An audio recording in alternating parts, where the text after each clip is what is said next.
Welcome to my channel the curious genome. क्या ये image देख के आज का टॉपिक आप आइडेंटिफाई कर सकते हैं? यस। तो ये एक सेल है और ये एक साइकिल है। तो आज का हमारा टॉपिक है सेल साइकिल। सेल क्या होता है ये तो हम सभी जानते हैं। सेल एक बेसिक यूनिट होता है किसी भी लाइफ को सस्टेन करवाने के लिए। बट सेल साइकिल क्या होता है इसके बारे में आज हम पढ़ेंगे। ठीक है। तो सबसे पहले सेल को डिस्क्राइब किसने किया था? तो सबसे पहले हॉवर्ड एंड पेले ने इसको डिस्क्राइब किया था इन 1953। बट सेल साइकिल होती क्या है?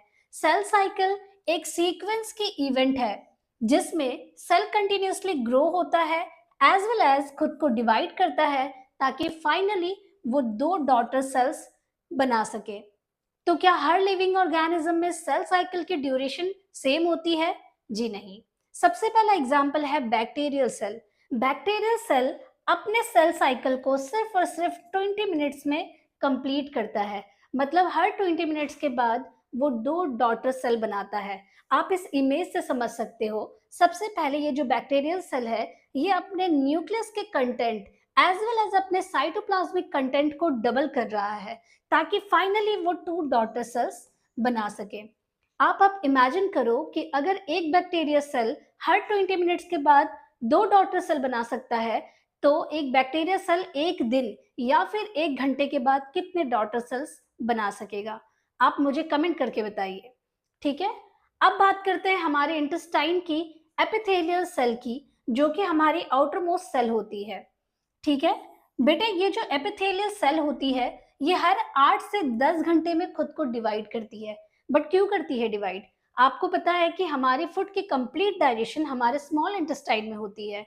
तो वहां पे बहुत सारे डाइजेस्टिव एंजाइम रिलीज होते हैं जिसके एक्शन के बाद खुद को रिपेयर करने के लिए ये हर 8 से 10 घंटे में खुद को डिवाइड करती है।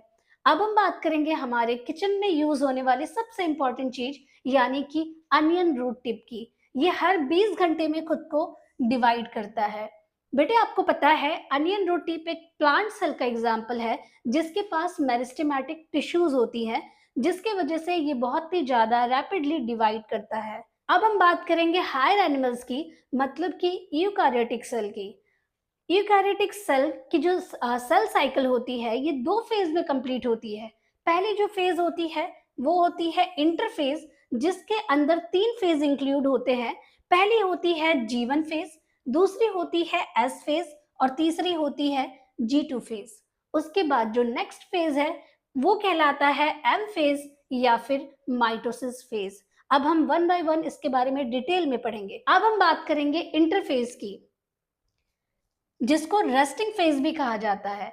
इंटरफेज को रेस्टिंग फेज इसलिए कहा जाता है क्योंकि सेल यहाँ पे डिवाइड नहीं होते। यहाँ पे सेल खुद को प्रिपेयर करते हैं, प्रॉपरली ग्रो करते हैं अपने कंटेंट को ताकि वो टू डॉटर सेल्स बना सके। ठीक है बच्चों। तो ये एक लॉन्ग अनडिवाइडिंग स्टेट है। इस समय सेल खुद को डिवीजन के लिए तैयार कर रहा है, सेल प्रॉपरली ग्रो हो रहा है और उसके जो डीएनए रेप्लिकेशन की जो प्रोसेस है वो एक ऑर्डरली मैनर में कंडक्ट की जा रही है।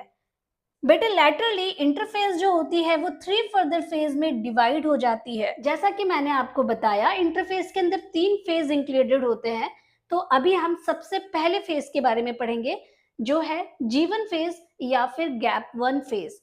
बेटे ये एक इनिशियल स्टेज होती है जहां पे न्यू सेल्स फॉर्म होते हैं। ये एक ऐसे स्टेज है जहां पे सेल मेटाबॉलिकली एक्टिव है, कंटिन्यूसली खुद को ग्रो हो रहे हैं, बट यहाँ पे डीएनए रेप्लिकेट नहीं हो रहा। तो डीएनए रेप्लिकेट कौन से फेज में होगा? एस फेज में, जिसको हम सिंथेसिस फेज भी कहते हैं। आपको याद रखना है जैसे ही एस फेज का नाम भी आया आपको याद रखना है यहाँ पे डीएनए रेप्लिकेट होगा, खुद को डुप्लीकेट करेगा। बट आप ध्यान रखना कि सिर्फ डीएनए ही डबल होगा, क्रोमोसोम कंटेंट नंबर में कोई चेंज नहीं आएगा। ठीक है बच्चों। अब हम बात करेंगे नेक्स्ट फेज की जो है G2 फेज। G2 फेज में बेटे आरएनए की सिंथेसिस होती है एज वेल एज प्रोटीन की भी सिंथेसिस होती है। बट यहाँ पे जितने भी सेल के अंदर ऑर्गेनेल्स होते हैं जैसे कि mitochondria, Golgi apparatus, centrioles and बाकी जितने भी कंटेंट होते हैं वो खुद को डबल कर लेते हैं एंड वो स्टोर हो जाते हैं स्मॉल वेसाइकल्स में।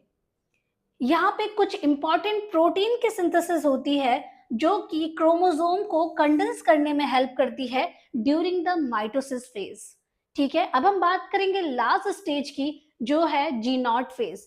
जी नॉट फेज एक बहुत ही इंपॉर्टेंट फेज है। यहाँ पे सेल मेटाबॉलिकली एक्टिव तो होते हैं बट खुद को डिवाइड नहीं करते जब तक उसकी डिमांड ना हो। फॉर एग्जाम्पल एनसीईआरटी में एक एग्जाम्पल गिवन है हार्ट सेल का।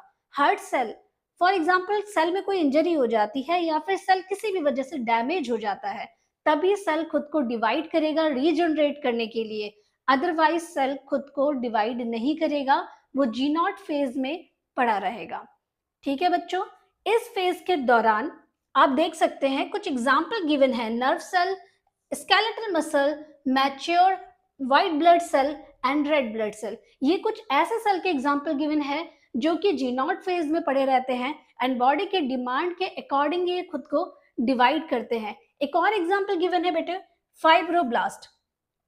जब भी किसी पर्सन को चोट लग जाता है तो उसका सेल कुछ टाइम लेता है खुद को हील होने के लिए।